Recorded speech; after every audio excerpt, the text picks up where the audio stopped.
aquele outro pequeno. Outro lá. Isso. Olá, minhas amigas, meus amigos. Hoje é sexta-feira, dia 22, um dia bonito aqui na capital de São Paulo. Obrigado a todos por nos acompanhar mais uma vez. Quando eu chamo esse espaço de conversa entre amigos, é porque, efetivamente, é uma conversa entre pessoas que se conhecem, respeitam e que são pessoas que estão aí à disposição para ajudar. E hoje é um exemplo disso. Nós temos na nossa live hoje, na nossa conversa entre amigos, dois grandes amigos. Um deles, o ex-ministro da Justiça, ex-ministro do TSE, o advogado Torquato Jardim. Ministro Torquato, que alegria e que honra recebê-lo aqui na nossa live. Obrigado, Marcos, pelo convite. Alegria encontrar todos os amigos via internet. Um abraço, Silvio, bom revê-lo.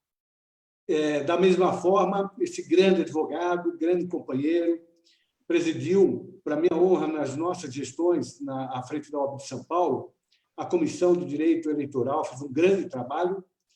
Esse grande advogado, Silvio Salata. Salata, uma alegria revê-lo aqui, embora eletronicamente, mas está ao seu lado mais uma vez. Bom dia, Marcos. Uma alegria participar desse programa que você sempre incentiva a valorização da cidadania. É uma alegria, não é? Participar juntamente com um grande amigo. Este que é um exemplo do ministro Torquato Jardim, sempre muito querido aqui em São Paulo. É verdade. Depois, durante a live, eu vou falar um pouquinho dessa personalidade tão querida que é o Torquato Jardim, dos momentos que nós tivemos juntos, ele como ministro da Justiça, eu como presidente da OAB de São Paulo, sempre muito atencioso com todos, e também com a Advocacia de São Paulo, especialmente com a Advocacia de São Paulo. Começo pelo ministro.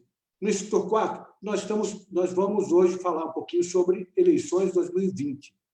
Eu queria ouvir um pouquinho em relação ao ambiente que nós estamos vivendo, essas dificuldades trazidas pela pandemia, isolamento social, e uma eleição que se aproxima, embora em meados do segundo semestre, mas que o tempo passa rápido, logo nós chegaremos no dia marcado hoje como o dia sendo do primeiro da eleição. A eleição está prevista na Constituição para o primeiro e último domingo de outubro. Agora, tudo depende do Covid-19. As circunstâncias escaparam completamente à conveniência política, à racionalidade jurídica e administrativa da eleição. A data tem que ser universal e única no Brasil todo. Não podemos ter eleições em momentos diferentes. É um dia para todo o país. Essa é a nossa cultura e a nossa Constituição. Então, a questão já está posta perante o Congresso Nacional. O presidente da Câmara dos Deputados, Rodrigo Maia, já tratou do assunto ontem com a imprensa. É preciso uma emenda constitucional, preciso ter isso presente. Agora, a emenda constitucional tem várias opções. Ou põe uma nova data fixa, que eu acho muito arriscado, vamos conversar depois, ou põe uma data em aberto, como já há uma proposta de emenda constitucional nesse sentido. O TSE promove a eleição tantos dias após a normalização. E temos que rever os prazos, porque no que não será 4 de outubro, é caso considerar reabrir prazos de filiação, novas datas para a convenção, prazos para a coligação, porque tudo muda. Nós temos um fato que vai mudar tudo, que está mudando tudo na vida brasileira.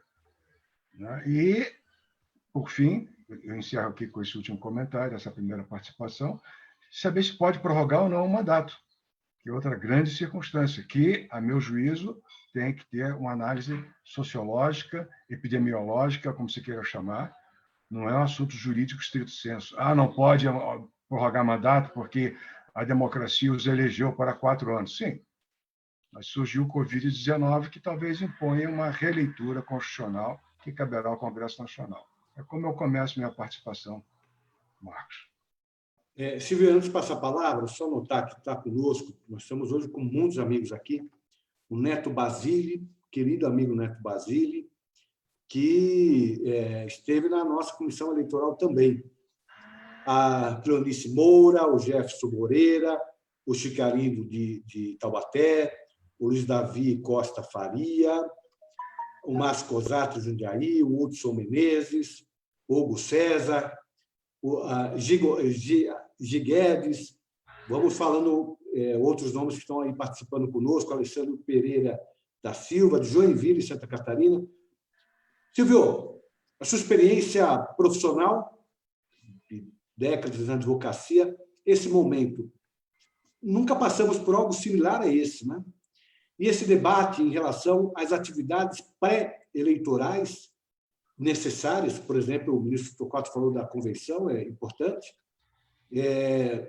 Se há alguma alternativa a esses momentos, caso se confirme a data previamente prevista para a eleição, o primeiro turno da eleição desse ano. Marcos, você se referiu aí, grandes amigos participaram diretamente e indiretamente dos nossos trabalhos na Comissão de Direito Político e Eleitoral nas suas 2 gestões como presidente da OAB, e eu quero mandar um abraço a todos eles. Sempre estiveram próximos e são pessoas muito queridas. O ministro Torquato colocou com muita visibilidade a questão da prorrogação.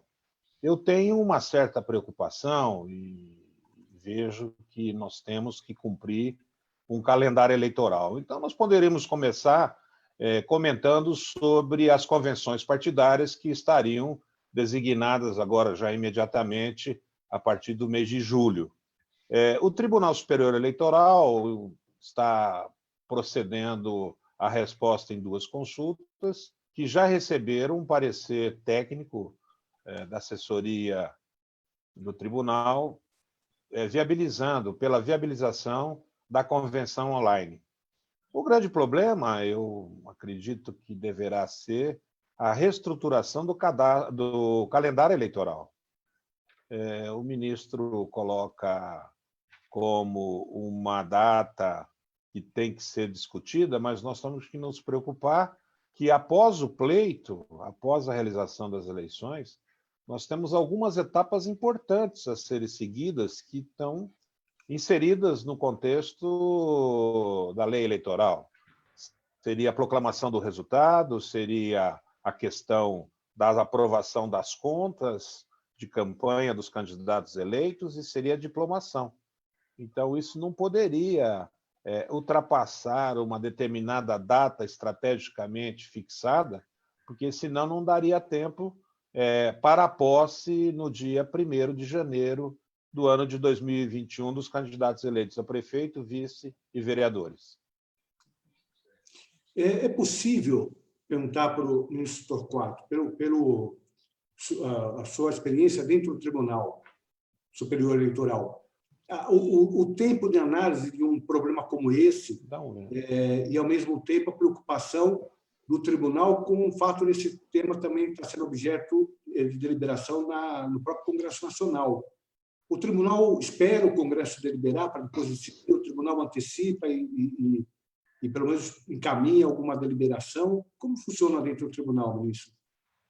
O tribunal tem que aguardar o Congresso Nacional. A regra que está posta é 4 e 25 de outubro, primeiro e último domingo de outubro, e o calendário está posto. Não é? Agora, quem vai fazer a releitura das condições sociológicas e epidemiológicas é o Congresso Nacional. O Tribunal Superior Eleitoral exercerá a competência constitucional de regulamentação posteriormente a novas datas que sejam estabelecidas pelo Congresso Nacional. Agora, é preciso criatividade, é preciso sair do modelo tradicional. O modelo tradicional que está na Constituição não responde à realidade. Nós não teremos achatamento de curva, nós não teremos redução da contaminação antes de outubro. Eu acho absolutamente inviável falar em eleição em outubro. Otimisticamente, podemos falar em novembro. 15 de novembro, foi a primeira sugestão do presidente Rodrigo Maia, o último domingo de novembro, com o primeiro turno. O resto mais tem que ser adaptado. Toda a administração eleitoral vai ter que ser adaptada a este fato que aí está. Se a eleição tem que ser feita no mesmo dia, na mesma hora, no Brasil todo, não adianta melhorar as circunstâncias da Amazônia e do Nordeste se São Paulo está matando 1.000 por dia. Exato. Então, e está piorando o estado de São Paulo. Está avançando para o interior. 5 dias atrás, das 10 cidades que mais expandiam o número de contaminados, 6 era o estado do Amazonas. Cada qual com a sua circunstância. Então, talvez, o Silvio tocou na questão importante, O que tem que se imaginar é dar posse sob condição. Você toma posse dia 1º, mas você pode perder o diploma se em fevereiro, março ou abril suas contas forem rejeitadas. Então, tem que haver uma adaptação criativa para que nenhum dos princípios fundamentais seja abalado, a legitimidade do mandato obtido sem abuso de poder econômico, sem abuso de poder político, sem fraude, sem manipulação, sem pesquisa, nada disso, né? com despesa, prestando contas. Então, sem ferir esses princípios constitucionais, pensar numa solução que acolha o fato. Qual é o fato? O vírus está aí. O vírus está aí. Os infectologistas estão falando em achatar a curva, para falar do estado de São Paulo, em agosto. E aí, como é que vem tudo que se passa? A campanha intrapartidária, a convenção. Por isso que eu sugeri, talvez tenhamos que, o Congresso Nacional tenha que reabrir o próprio prazo de filiação partidária, o próprio prazo de convenção sobre, deliberação sobre coligação. Toda aquela série de atos administrativos, políticos e jurídicos pré-convenção, e os que se seguem à convenção, terão que ser pensados em função da viabilidade que o Covid-19 permita. Quais são os atos, Salata, fora, evidentemente, a questão da campanha, mas quais são os atos formais necessários para a realização de uma eleição por parte dos partidos políticos? Além a convenção, que se dá em que momento, qual período, se tem um período pré-estabelecido, e outros atos formais que dependem, principalmente do contato, vamos dizer assim, de reuniões, tem sido evitado nesse momento. Presidente Marcos, vamos...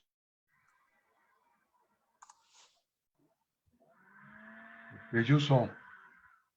Estou me ouvindo, Salata. Eu não estou ouvindo, Silvio. Salata? Acho que deu uma travada. Ministro, lhe faça a pergunta enquanto o Salata deve estar reiniciando lá o contato, a entrada na live. Quer que eu faça o quê? Essa pergunta que eu fiz, quais são os atos formais que são necessários até o momento da eleição por parte dos partidos políticos, que dependam de movimentação de pessoas? Bom, você tem a campanha intrapartidária, não é? Dos candidatos a vereador e a prefeito. Você tem todas as negociações que se fazem sobre coligação. As coligações têm que ser deliberadas. Só para explicar para quem não faz eleitoral. A campanha intrapartidária, então, dos pré-candidatos que querem se candidatar para a eleição, é isso? Isso. Isso é a campanha intrapartidária. Você não vai ao rádio, não vai à televisão, mas distribui a mala direta entre os convencionais. Tá? Agora, vocês falaram há pouco aí, também tem que pensar muito na convenção online. Eu tenho muita dúvida sobre a convenção online. Eu não sei se haverá liberdade de deliberação, liberdade de voto. O Brasil é muito diversificado. Não é? Muitos convencionais eu duvido que tenham computador, duvido que tenham Wi-Fi, que tenha linha eletrônica para entrar e participar do debate que nós estamos fazendo aqui.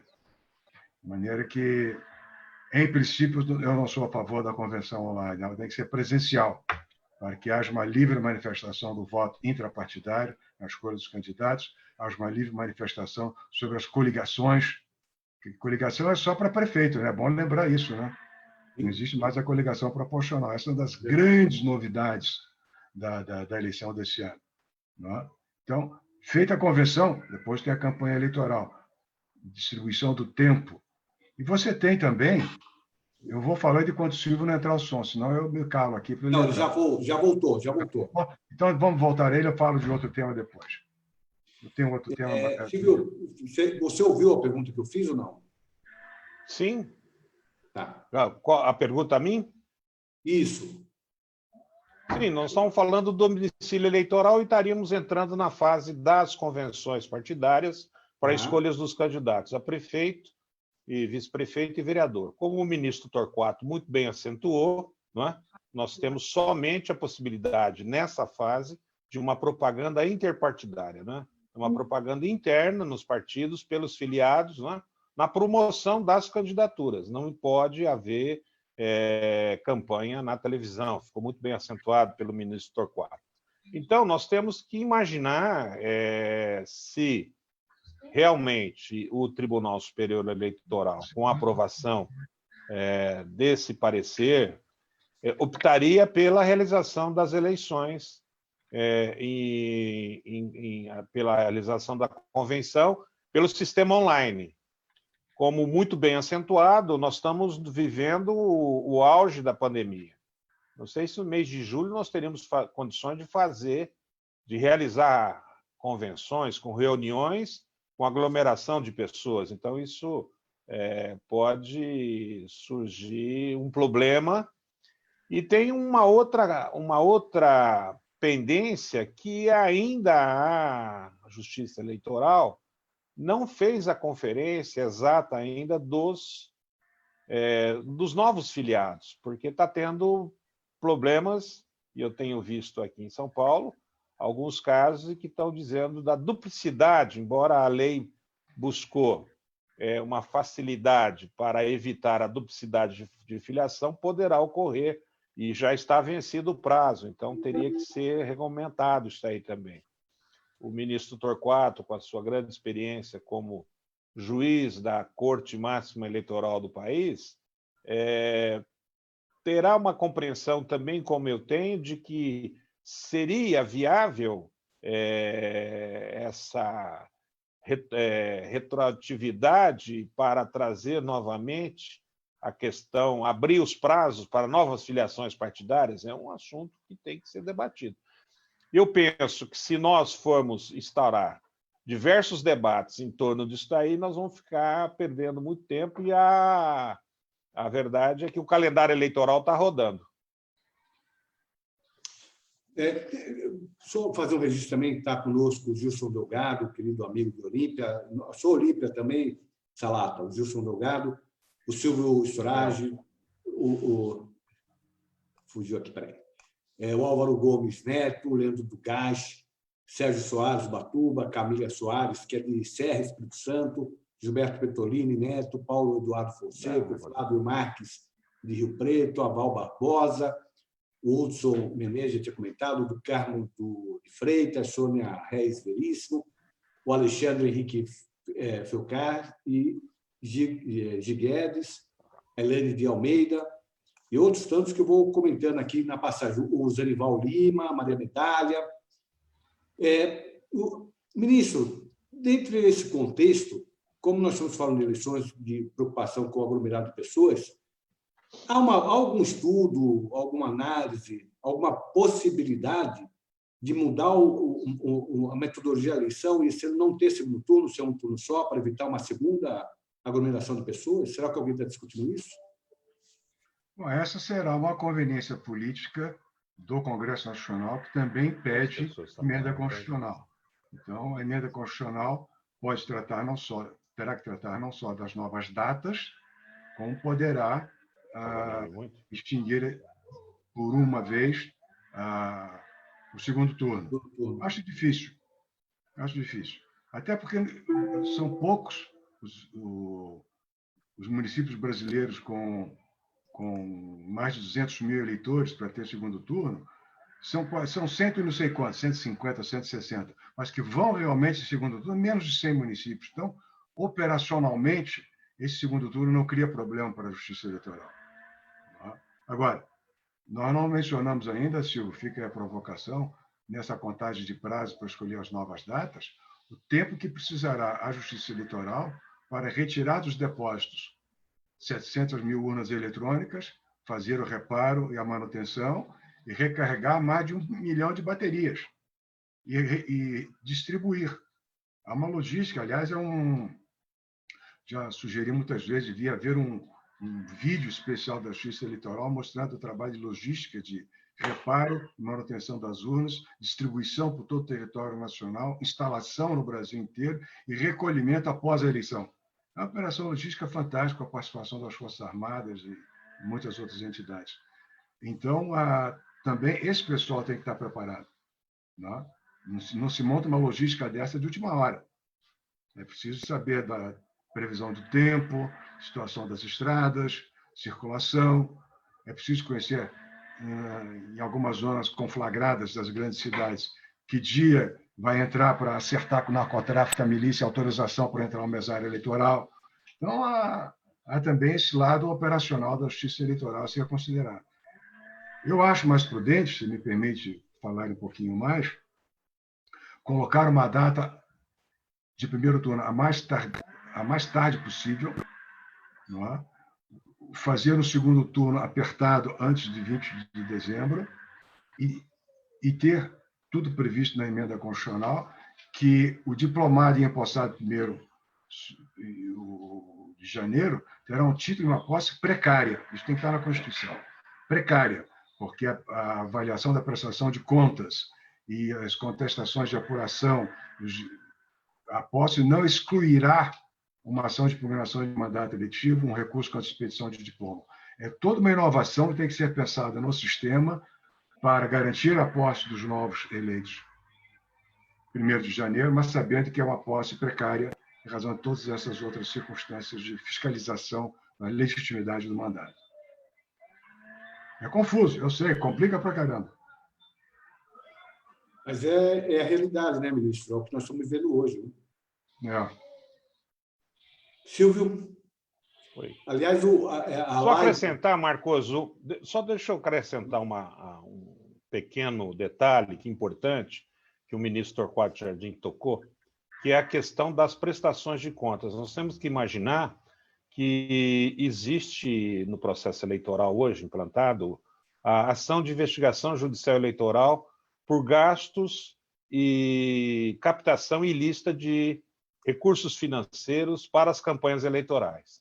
Então, ele toca num assunto importante, porque na apreciação da conta poderá resultar na propositura dessa medida processual e que poderá causar a perda do diploma do candidato eleito, como ele muito bem coloca na questão da precariedade da posse em 1º de janeiro. Isso tem mostrado para nós, advogados militantes, que essa ação está sendo muito utilizada para buscar o controle. E agora, além do controle das contas de campanha, também, não é? A questão da legitimidade do mandato eletivo, né, obtido mediante abuso do poder econômico. Essa é uma opção política, né? O que é melhor? Você prorroga o mandato para ter todo esse infraconstitucional resolvido antes da posse, ou você dá a posse precária? No argumento constitucional nem contra nem a favor. A conveniência política é ser examinada pelo Congresso Nacional. O que é melhor? Prorrogar o mandato 5, 6 meses ou assegurar uma posse precária? A opção é política. Estão conosco também João Milene Veiga, de Araquara, o Vitor Monacelli, e o Marcos Pavanello, que é um amigo de Piracicaba, e que traz um outro ponto também, nessa discussão evidente que está no Congresso, mas ele coloca uma questão muito interessante. Exatamente para evitar a aglomeração, se seria possível, por exemplo, uma eleição em mais do que um dia, 2, 3 dias, permitindo que os eleitores pudessem ir de forma mais organizada e sem ter aquele tumulto que, em tese, ocorreria num dia só da eleição. Essa seria uma alternativa também, né, ministro? Não vejo muita viabilidade. Do que me foi possível viver pelo mundo afora, trabalhei em 37 países em direito eleitoral. Há vários países que fazem isso 2, 3, 5 dias, em razão de população, logística, mas não são eleições seguras. Não são eleições seguras. É complicado. Pode ser que seja necessário, mas é complicado. Você teria que ter 2 ou 3 times de mesários. Teria que ter um esquema de segurança muito grande para as urnas eletrônicas. É verdade. É muito complicado. Em bairros bem comportados, digamos assim, não há problema. Mas nós temos zonas de interior que são conflituosas, temos zonas sob controle da milícia, não é? Rio de Janeiro e São Paulo, somando as 2 cidades, nós estamos falando de talvez 4 a 5 milhões, quase 5 milhões de habitantes morando em zonas sob controle da milícia, né? Zonas conflituosas. Só São Paulo são 1.260 favelas, né, na zona metropolitana de São Paulo. É difícil você garantir segurança aos mesários e às urnas. Não, você teria que ter um imenso aparato militar de segurança, polícia militar, forças armadas, para garantir as urnas. Pode ser que, do ângulo médico, seja recomendável, mas não vejo, a princípio, como montar um esquema de segurança necessário para manter a garantia da urna. É verdade, isso as ponderações importantes. Essa discussão, Silvio, também no Congresso é para agora, não pode demorar, porque se não for agora também, certamente aí as eleições estarão prejudicadas. A resposta tem que ser imediata, né? Eu acho que o presidente Rodrigo Maia, ontem, no noticiário, dizia que aguarda para logo, pelo menos foi esse o meu entendimento, um acordo e votação da matéria. Porque já vai começar, né? Estamos em maio. Sim. Nós estamos em maio, as convenções são em agosto, né? A campanha intra. E, do ponto de vista político, começam por agora as negociações para as coligações majoritárias, as coligações para prefeito. Isso é uma costura que leva tempo. Silvio, deixa eu aproveitar um pouco o gancho do ministro Quatro, explicar um pouquinho as alterações que tivemos nessas eleições em relação às eleições anteriores, essas novidades, inclusive da questão da coligação. Conta um pouquinho como o Silvio está conosco. Acho que o Silvio travou de novo. Ministro, conta um pouquinho, por favor. Eu acho que o Silvio travou de novo. Conta um pouquinho para a gente. Está entrando de novo. Entrou de novo. Normal, isso é conexão, é problema de conexão. Silvio, está ouvindo? Oi, estou ouvindo. Conta um pouquinho conosco, para nós, essas alterações que nós tivemos em relação a estas eleições. Quais foram as grandes modificações, por exemplo, a questão da coligação partidária? E o que você imagina em termos de efeito dessas alterações no que diz respeito ao aperfeiçoamento do modelo nosso eleitoral? Marcos, antes de te responder a pergunta, quero mandar um abraço para o nosso presidente, ex-presidente Gilson, lá da subseção da OAB de Olímpia, e cumprimentar também, conversei com eles hoje de manhã, o nosso atual dirigente, o doutor Edson Neves, e a doutora Silvana de Souza. Mandaram um abraço para você. Marcos, presidente, eu penso que essa questão principal, né, foi a extinção da coligação através da emenda constitucional. Veja os partidos minoritários, os partidos de menor densidade política nos municípios, eles vão ter que trabalharem bastante, porque essa questão do isolamento partidário na disputa eleitoral vai comprometer realmente. Eu acho que isso pode trazer um resultado muito positivo para as grandes agremiações, né? Que às vezes, numa coligação com pequenos partidos, trazia alguns candidatos à eleição, né? Que não teriam condições de se sagrarem vitoriosos isoladamente, né? Então, eu acho que isso vai ser uma novidade para nós, né, todos. Eu acho que também as grandes inovações, eu penso que será essa ampliação do uso da rede mundial de computadores nas redes sociais, né? Eu conheço bem essa matéria, Marcos, o ministro Torquato, já discuti muito com ele isso, o ministro sempre participando de alguns debates conosco aqui em São Paulo, na Comissão de Direito Eleitoral.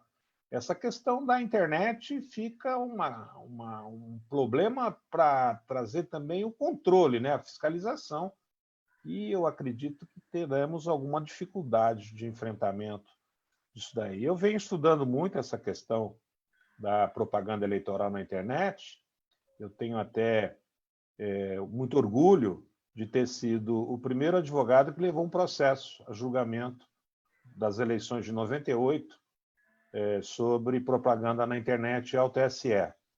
Então, eu vejo que, naquela época, inclusive, nós não tínhamos nem regulamentação. Veja que a regulamentação da internet ela veio a cabo da Lei 2034 em 2010, nas eleições de 2010, aí que se ficou fixado através de lei. Então, eu tenho uma grande preocupação com a propaganda eleitoral na rede mundial de computadores também. E essa questão agora é do controle do calendário eleitoral, né? Porque será realmente, ficará muito apertado para todos nós, né? Para a Justiça Eleitoral, para os partidos, para os advogados, né? Essa questão de, vamos dizer, de empurrar um pouquinho mais para o final do ano o início da própria campanha eleitoral. A Patrícia Navarro Santos está nos observando que está agora em vigor na Lespe a sessão. Aliás, é o Luciano, que está usando o Facebook da Patrícia. O Luciano é um amigo, chefe de gabinete do deputado estadual Campos Machado, avisando a gente que está em sessão agora, a Lespe, discutindo certamente feriado. O feriado não, as emendas do feriado 9 de julho, parece que o feriado já foi aprovado.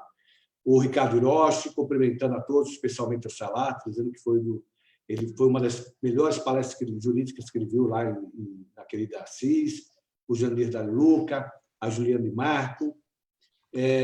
Ministro, a mesma pergunta em relação a essas mudanças. Quais serão os grandes efeitos práticos, por exemplo, potencialmente um número maior de candidatos a vereador e prefeito, e do ponto de vista da estrutura partidária, especialmente a falta da proibição das coligações? Não há argumento jurídico a favor ou contra esse tipo de medida. É um juízo de oportunidade e conveniência do Congresso Nacional, que procura, digamos, maior densidade eleitoral, densidade política, representatividade para o partido político. Daí, evitar, proibir a coligação proporcional. Na verdade, sem citar partidos para não ferir suscetibilidades, você tem aí quase 20 partidos políticos no Brasil. Na verdade, são cartórios eleitorais personalizados. Não se distingue o partido da pessoa ou família. Isto é lamentável para a democracia representativa. E que não tem voto para eleger ninguém. Mas que, no espaço de uma coligação, acabe encaixando um só. Porque o que faz o pequeno partido na coligação majoritária é concentrar o voto em um só, que ele vai no arrasto do partido maior ao qual ele está vinculado na coligação. Isso acaba. Então, é claro, estou partindo da premissa de que não haverá nova emenda constitucional para readmitir a coligação proporcional para as eleições de 2022 no Congresso Nacional, na Assembleia Legislativa. Mantido o sistema que agora se impõe aos municípios, a tendência é, em 2 ou 3 eleições para o Congresso, 2 talvez, você reduza significativamente o número de partidos políticos. Porque não raro acontece nas assembleias no Congresso Nacional que o parlamentar é líder de si próprio. Não tem outros candidatos, não tem outros eleitos. Então, agora, ser líder de si próprio implica até uma congestão orçamentária, porque tem o automóvel, como o staff, a sede, todo o espaço de despesa por ser líder de partido. Então, isso talvez traga mais densidade, mais concentração no número de partidos. O ideal, segundo os estudiosos, é que o Brasil tivesse algo em torno de 6 ou 8 partidos políticos. Nós temos 35 registrados no TSE, com 28 ou 29 no Congresso Nacional. Não precisa mais que 6 ou 8.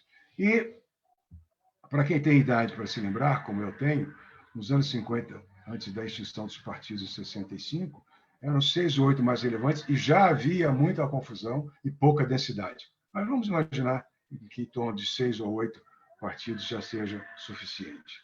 Agora, há um outro tema, vou provocar o Silvio aqui para ele voltar a falar, na impossibilidade da coligação proporcional, que são as vagas para as mulheres. Esse é um desafio. Porque a legenda, ou ela deixa de trazer o número de candidatos máximo que pode, porque aí o número de mulheres, em termos absolutos, será maior, ou, para manter a proporção na chapa, deixa de indicar homens, porque não tem aquele terço necessário de mulheres. Essa é uma inovação muito importante. Na coligação proporcional, embutia-se um número grande e fechava-se aquele, ou tentava-se fechar o terço. Então, é uma inovação grande. E nesse tema da presença das mulheres, que é fundamental, a atenção maior que terá a Justiça Eleitoral, tenho certeza, e a imprensa, para evitar as laranjas, que mesmo no Estado como São Paulo, que é o Estado mais rico, um terço da riqueza nacional, São Paulo, se fosse um país independente, seria a 21ª economia do mundo. Então, nessa riqueza de bens, nós temos essa pobreza de política, que não temos partidos a capacidade de trazer nem sequer um terço de mulheres que autenticamente participem do processo de campanha eleitoral. Eu acho que essa é uma outra novidade, digamos assim, de eficácia a ser fiscalizada na composição das chapas. São as duas grandes, a proibição de coligação proporcional e a presença fiscalizada, autêntica das mulheres na composição das chapas. Conosco também o Bruno Klotz, espero ter feito a menção correta do nome, a Simone Ribeiro Soares, uma querida amiga do Vale do Ribeira, o Renato Barros, o Maurílio, não sei de onde o Leandro César, Valdomiro Pisanelli, querido amigo Marcelo Pimentel. Silvio, passadas essas eleições, há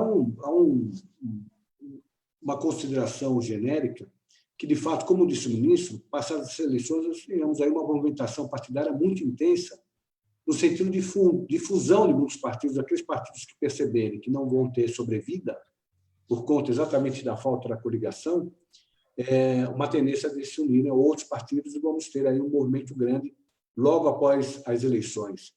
Isso você acredita que deve acontecer mesmo? Presidente Marcos, essa questão da fusão dos partidos, isso gera um problema muito grande, sobretudo nas agremiações, nas cidades do interior. Porque um partido se confronta com outro e, de repente, as lideranças tentam se comporem e aí fica aquele interesse de que um quer ser candidato, outro também. Eu tenho um pouco de receio disso daí, porque nós temos visto na realidade, aqui no estado de São Paulo, alguns partidos com esta questão desse conflito, né, de interesses dos seus filiados. Né? Então, poderá ocorrer. Sumiu a voz.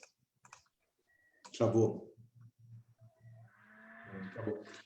Enquanto Quer me parecer que o que o Silvio sugeria é que, como esses pequenos partidos são cartórios personalizados, você identifica o dono antes do partido, essas fusões e incorporações no interior, na base municipal, que é onde começa a democracia, é o vereador e o prefeito que dão gênese à democracia representativa, né? São os principais cabos eleitorais, 2 anos depois, para os deputados, senadores, presidente da República, governadores, acomodar essas personalidades.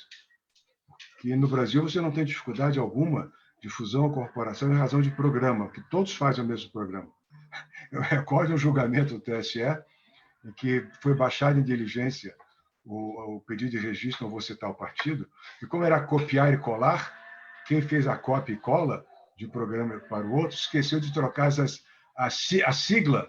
Então, no meio do partido do ABC, o programa dele aparecia o DEF.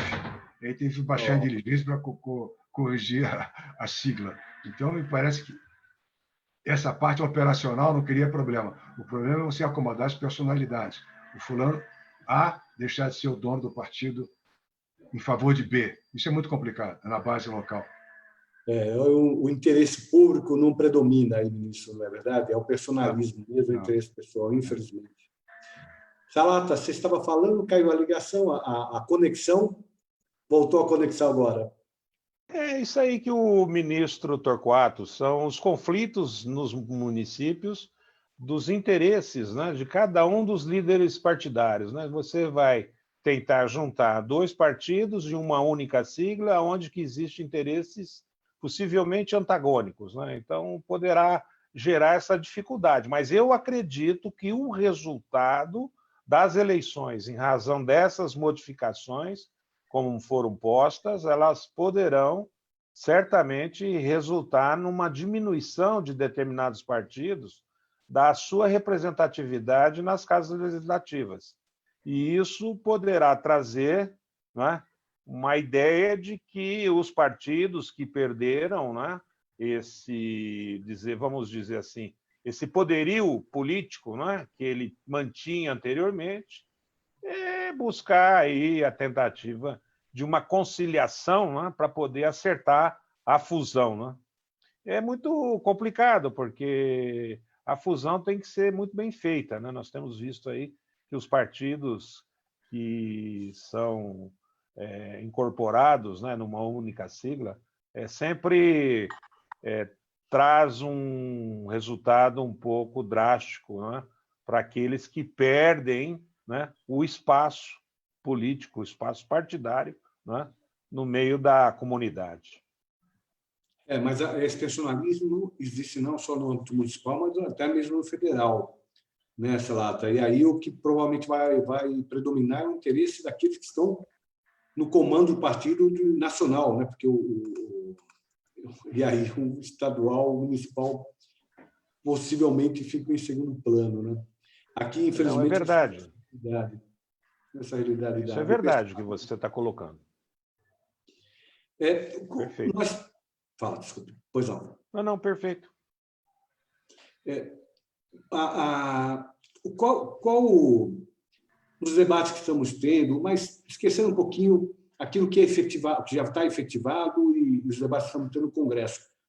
Quais seriam os grandes avanços hoje no sentido de fortalecimento do sistema partidário que ainda não constam das reformas que foram feitas até agora?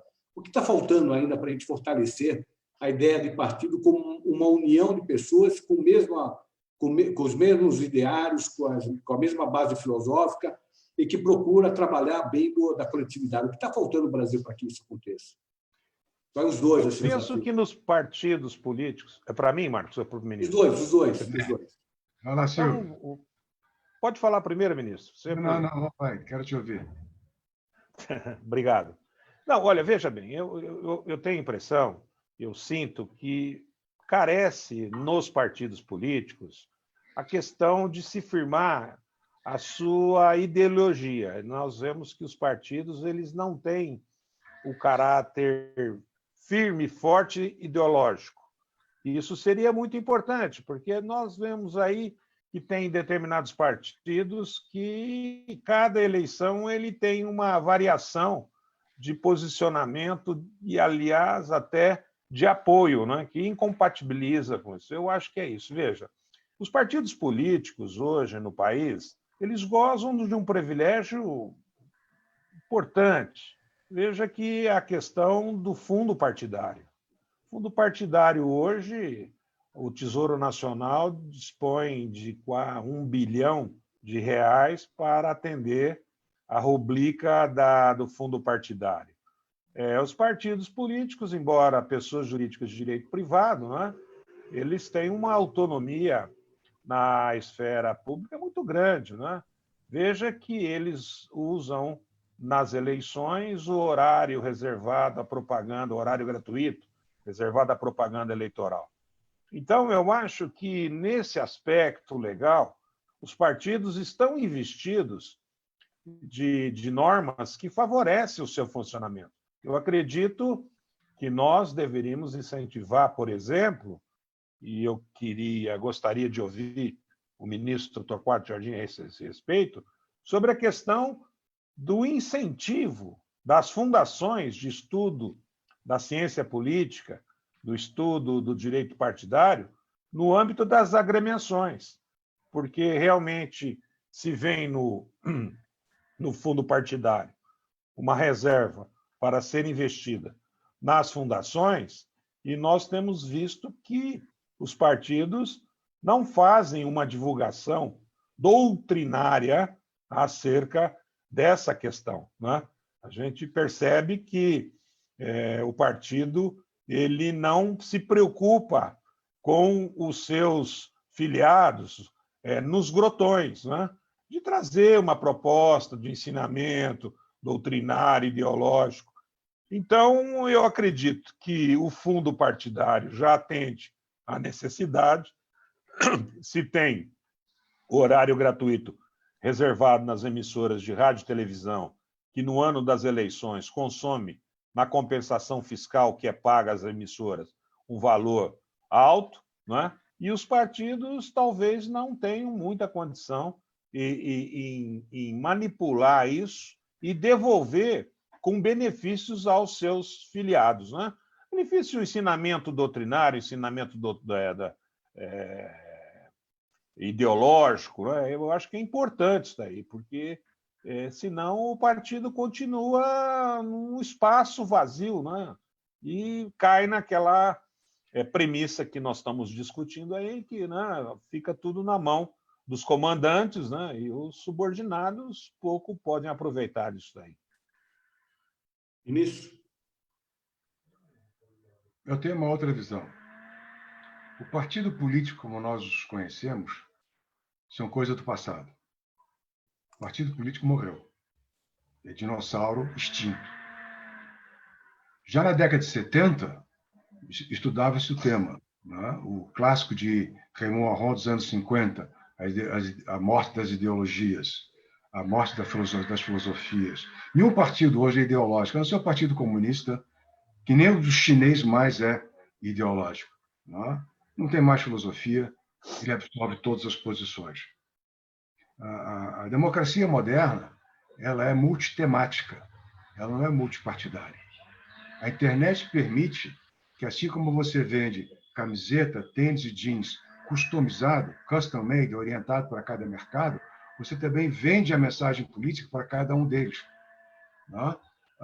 Na última campanha americana, enquanto a candidata Hillary Clinton soltava 2.000 mensagens genéricas, o time de Trump soltava 2 milhões de mensagens personalizadas. E todo esse mundo de cartão de crédito, bancos, Facebook e o WhatsApp, tudo isso vai para um grande banco central de conhecimento e manipulação. Foi assim que Trump ganhou a eleição. Foi assim que em boa parte, Bolsonaro ganhou a eleição. Porque todo um time complicadíssimo, com algoritmos sofisticados, vão diretamente a um eleitor. A campanha é personalizada. Vão a um grupo de eleitores. Eles identificam quem é o líder. Tudo isso é trabalhado. Hoje, a eleição é manipulação do consumidor eleitor. Você tem um consumidor e tem um eleitor. É um conceito único. Você não separa hoje o consumidor na economia do eleitor consumidor de candidatos na eleição.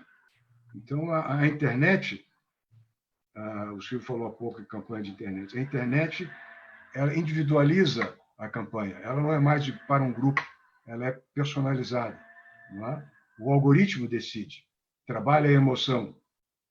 Não é? Então, o marketing eleitoral é quem decide. Hoje você não precisa de programa. Qual foi o programa de algum candidato a presidente do Brasil? Nenhum tinha programa. Eles tinham luta de acesso às informações. E não é diferente no resto do mundo. E a internet, no âmbito da campanha eleitoral, traz esse outro desafio, que é, de um lado, o fake news, para ser reprimido e contido. Mas, dependendo do critério, você corre o risco de reprimir liberdade de expressão. E você chega a um ponto de manipulação como esse que o Brasil viveu de ontem para hoje, que é um estudo de caso. O Banco do Brasil exerce a sua autonomia administrativa com pessoas de direito privado e deixa de patrocinar um site que sabe mentiroso e falso. Há uma intervenção do governo central e obriga o Banco do Brasil a refinanciar esse site que é reconhecidamente produtor de fake news. E já foi condenado.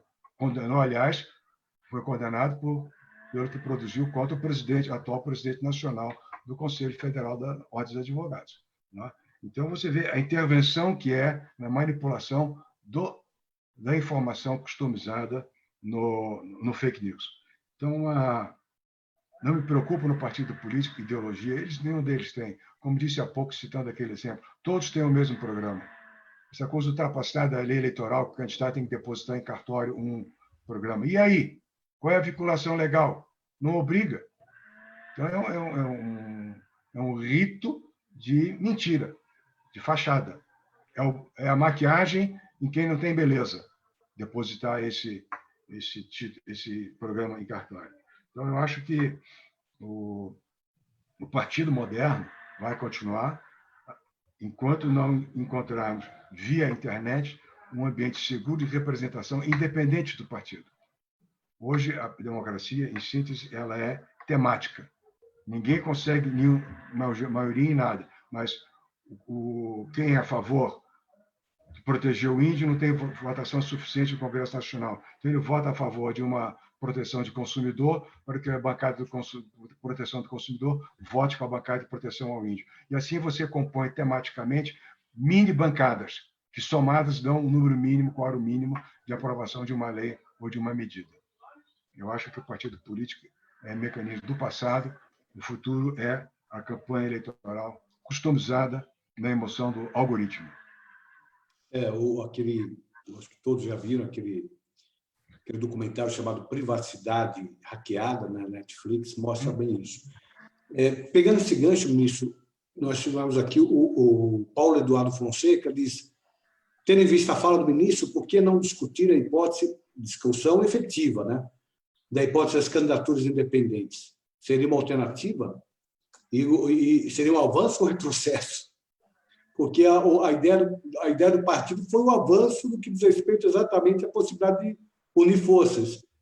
Seria uma alternativa a esse momento? A internet permite isso. Você tenha operacionalmente uma candidatura independente, por todas as razões que acabei de elencar, que levam ao partido político ser um ente dinossáurico. Não é? É preciso uma emenda constitucional, você não precisa retirar a obrigatoriedade de uma candidatura por intermédio de partido político. Qual é o problema da candidatura independente? Não é um problema jurídico, não é um problema operacional, é um problema de vinculação ou responsabilização de um candidato a um grupo. Porque você, no atual sistema da campanha eleitoral, da emoção customizada no algoritmo, por algoritmo, você pode ter aquele candidato a deputado federal de São Paulo que ganhou, sei lá, quantos milhões de votos, o Tiririca, numa escala nacional. Então, a candidatura independente admitida na Constituição, ela é viável operacionalmente, mas tem que ter cuidado, porque, de repente, apresenta um tema só, ela é monotemática, sem clareza de ação e compromisso com outros. O partido político, se alguma utilidade tem, é a acomodação de muitos num programa de menor espaço geográfico e político. Mas é uma boa ideia, mas é perigosa. O ministro Barroso é a favor.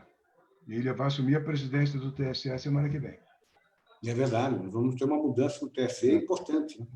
É um tema que está a presença dele no tribunal.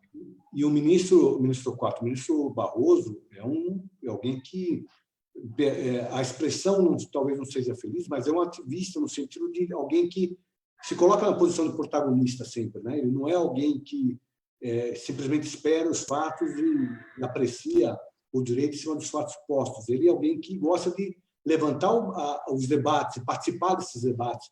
É uma mudança muito importante, realmente, na condução do TSE.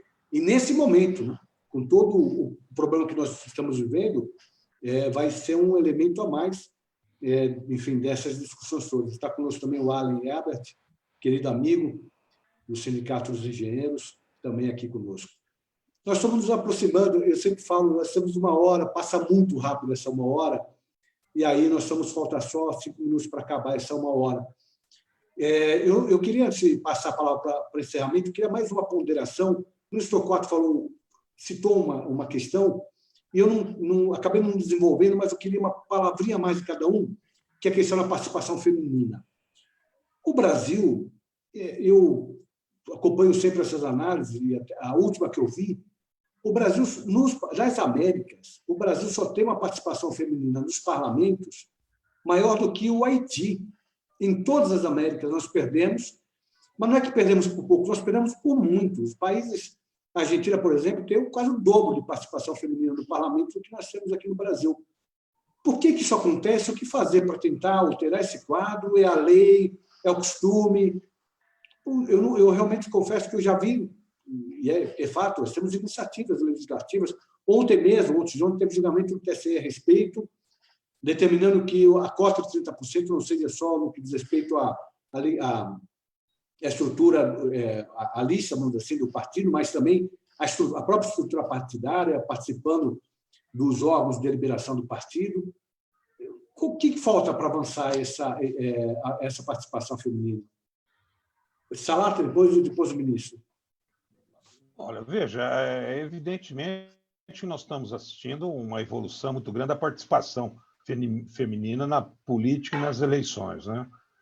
Você vê a implantação das cotas, a obrigatoriedade de respeitar os 30%, né? As mulheres estão em grandes movimentos agora, reivindicando também de que o fundo partidário, né, seja destinado também os 30% para as mulheres, né? Então, eu vejo que isso aí, realmente, nessas eleições, possivelmente, nós vamos assistir um crescimento da participação feminina nas eleições.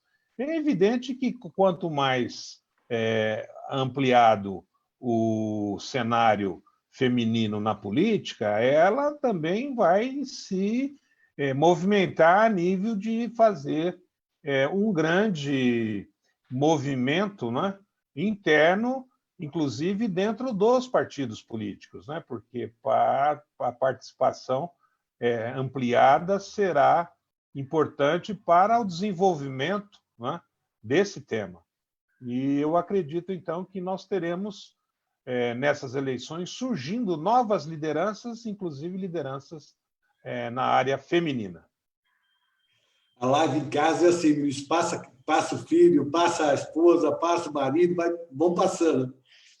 Aliás, eu agradecer o Ricardo Salata, que nos ajudou muito para que essa live pudesse acontecer, nos dando assessoria a todos nós. Ministro, a questão da participação feminina. Aí com o Salata foi o Ricardo, aqui em casa foi o Gustavo, quem passa aqui. Ajudou todos nós. Tecnologia. A consequência de ter um pai dinossáurico. Em números redondos, é muito curioso, em números redondos, 52% do eleitorado é de mulheres. Mas no Congresso Nacional é 10% ou 12% a representação. Há uma clivagem, uma distância muito grande pela qual as mulheres devem encontrar as respostas. Por que elas não estão votando em mulheres? Essa é uma questão sociológica, psicológica, de educação. Agora, não me agrada o mecanismo brasileiro de cota mínima de candidaturas, porque já se revelou absolutamente ineficaz. A cada eleição, são dezenas de investigações que não vejo chegar ao fim e que mulheres respondem a processos por terem sido manipuladas, na verdade. Eu vi casos de uma moça saber que a irmã foi candidata depois da eleição, quando a irmã virou ré no processo da justiça eleitoral. Então, eu acho que admitir que cota é o melhor caminho para inserir as mulheres no processo eleitoral é vaga reservada no Legislativo. Câmara de Vereadores, Assembleia Legislativa, o Congresso Nacional, a Câmara dos Deputados, no mínimo de cadeiras, exclusivamente para mulheres. Aí pode ser que crie mais ânimo. Mas a questão é sociológica, é educacional. 11 horas. Vou lamentar profundamente. Nós temos que encerrar a live, mas nós sempre procuramos atender o tempo certo, são 11 horas em ponto. Silvio, um grande amigo, obrigado pela participação, obrigado pelo apoio de sempre. O Silvio travou ou não? Acho que o Silvio travou nesse finalzinho de novo. Daqui a pouco ele volta. Ministro? Voltou. Voltou, né? Voltou? Acho que não. Acho que não. Ministro, querido, muito obrigado. E aí eu encerro dizendo o seguinte para todos. Eu tive a honra de presidir a Ordem e, nesse período de presidência da Ordem, o ministro Torquato compareceu algumas vezes para dar palestras e sempre foi muito atencioso. Inclusive, recebendo propostas nossas, como ministro da Justiça, propostas que nós fizemos de combate à corrupção, tentando aperfeiçoar o modelo legislativo brasileiro, e sempre deu muita atenção a elas, inclusive dando sequência nos estudos para a implementação de algumas delas. Algumas não conseguiram seguir avante, infelizmente, mas quero agradecer publicamente, ministro, a atenção que o senhor sempre deu à ordem como instituição, à advocacia, como profissional de advocacia, que é a sua também, e é uma honra para a gente ter hoje a sua presença aqui na nossa live. Obrigado pela sua participação, ministro. Obrigado, Marcos, pela palavra. Eu cumpri meu dever, estar junto da OAB de São Paulo como ministro da Justiça. Obrigado. Silvio, voltou para a palavra final. Obrigado, querido. Obrigado por nos ajudar a organizar essa live importantíssima. Deixar um abraço para você, os agradecimentos ao ministro Torquato pela companhia de um debate que realmente amplia a valorização da cidadania. E você, presidente Marcos, sempre imbuído nesse desiderato para a gente poder continuar no processo democrático. Muito obrigado. Vamos continuar trabalhando nessa linha, todos nós, né? Porque a base da convivência social é a democracia. Grato a todos que participaram também da live, estou vendo aqui a Rosa Ramos também. Grato a todo mundo que participou. Um abraço. Segunda-feira nós temos uma live nova, às 10 horas da manhã, sobre o direito do consumidor, também importante tema nesse ambiente de pandemia. Um abraço, bom final de semana a todos. Obrigado, queridos. Até logo. Saiu do ar.